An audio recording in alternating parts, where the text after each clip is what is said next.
আসসালামু আলাইকুম, সবাই কেমন আছেন? চলে আসলাম ওয়ার্ল্ড কাপ ফুটবল 2026-এর আজকের গ্রুপ পর্বের প্রথম ম্যাচের প্রেডিকশনাল ভিডিও নিয়ে। আজকে গ্রুপ পর্বের প্রথম ম্যাচে যে দুটি দল মাঠে নামছে, স্পেন এবং সৌদি আরব। রাত 10টায় ম্যাচটি শুরু হবে। আমার কাছে ইতিমধ্যে স্পেন এবং সৌদি আরবের ফাইনাল লাইন আপ চলে এসেছে। যদি আমি স্পেনের লাইন আপ নিয়ে কথা বলি, গোলকিপার পজিশনে ফার্স্ট চয়েস গোলকিপার উনাই সিমনকে দেখা যাবে, অ্যাথলেটিকো দি ক্লাবের হয়ে খেলে থাকে। লেফট ব্যাক পজিশনে রিয়াল মাদ্রিদের রিসেন্ট সাইনিংস মার্ক কুকুরেলা।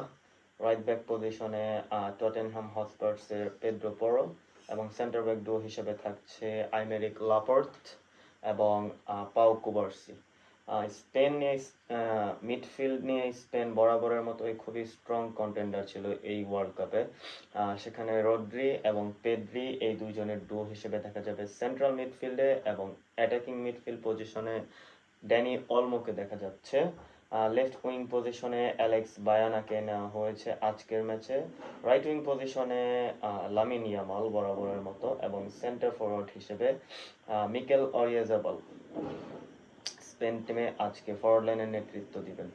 অপরদিকে সৌদি আরবের কথা যদি বলি, সৌদি আরব আনচেঞ্জড লাইন আপ নিয়ে খেলতে মাঠে নামছে।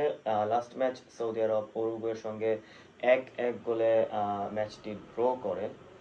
সেই ক্ষেত্রে উরুগুয়ে আজকে স্পেনের জন্য বড় একটা থ্রেট হতে পারে। যদি লাইন আপ নিয়ে কথা বলি, 5 ব্যাক নিয়ে খেলছে আজকে সৌদি আরব। 3 সেন্টার ব্যাক ট্রিও হিসেবে খেলছে আতাম বেকি, লাজিমি, আল আমিরি, এবং লেফট ব্যাকে খেলছে আল হারবি, এবং রাইট ব্যাকে আব্দুল হামিদ।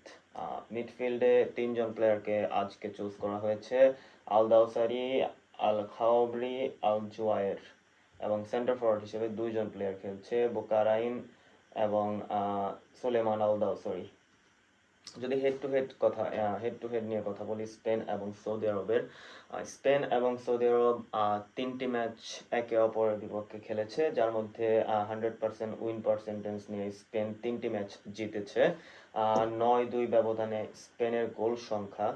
2012 সালে স্পেন 5-0 ব্যবধানে সৌদি আরবের সঙ্গে একটি ফ্রেন্ডলি ম্যাচ জিতে।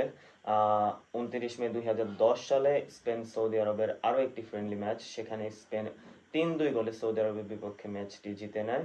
এবং 2006 সালে স্পেন এবং সৌদি আরবের ফিফা ওয়ার্ল্ড কাপ গ্রুপ স্টেজের ম্যাচ, সেখানে স্পেন 1-0 গোলে সৌদি আরবের বিপক্ষে ম্যাচটি জিতে নেয়। স্পেনের বর্তমান ফিফা র্যাঙ্কিং 3, অপরদিকে সৌদি আরবের বর্তমান ফিফা র্যাঙ্কিং 59। ফিফা র্যাঙ্কিংয়ের বিবেচনায় স্পেন অনেক বেশি এগিয়ে থাকলেও যদি আপনারা গ্রুপ স্ট্যান্ডিংসের হিসাব করেন, তাহলে উরুগুয়ে, সৌদি আরব, স্পেন এবং কেপ ভার্দে 4টি দল সমান পর্যায়ে রয়েছে। 4টি দলের পয়েন্ট 1। আজকের ম্যাচের স্কোর লাইনের উপরে অনেক কিছু ডিপেন্ড করবে, যে গ্রুপ স্ট্যান্ডিংসে স্পেন কোন পজিশনে থাকবে এবং সৌদি আরব কোন পজিশনে থাকবে। অনেক কিছুর পরিবর্তন হতে পারে।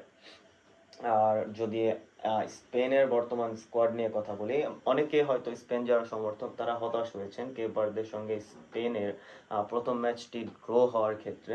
হ্যাঁ, অনেকটা আমাকেও হতাশ করেছে, কিন্তু আমি মনে করি স্পেন আজকে তাদের বিশ্বকাপ মিশনে ঘুরে দাঁড়ানোর জন্য মাঠে নামছে। সৌদি আরব তুলনামূলক স্ট্রং প্রতিপক্ষ কেপ ভার্দের তুলনায়, কারণ আগের বিশ্বকাপে তারা আর্জেন্টিনার মতো একটি স্ট্রং টিমকে 2-1 ব্যবধানে বিশ্বকাপের মতো বড় মঞ্চে ম্যাচটি হারিয়ে দিয়েছিল। সেক্ষেত্রে সৌদি আরব অবশ্যই ভালো ফুটবল খেলবে। স্পেনকে আটকানোর সক্ষমতা সৌদি আরবের কাছে আছে। তবে স্পেন আজকে বড় ব্যবধানে জেতার উদ্দেশ্যে মাঠে নামবে। আমি মনে করছি স্পেন হয়তো আজকে 3-4 গোলের একটা বিশাল ব্যবধানে নিজেদের বিশ্বকাপ মিশনের প্রথম ম্যাচ জিতে নিতে পারে। যাই হোক, আপনারা আপনাদের মতামত জানাতে পারেন আমাদের ইউটিউব চ্যানেলে স্পোর্টস জোন লাইভ ভিডিও, অথবা আমাদের যে কোনো প্রেডিকশনাল ভিডিওতে আপনাদের মতামত জানাতে পারেন আমাদের ফেসবুকের মাধ্যমে। Thank you very much.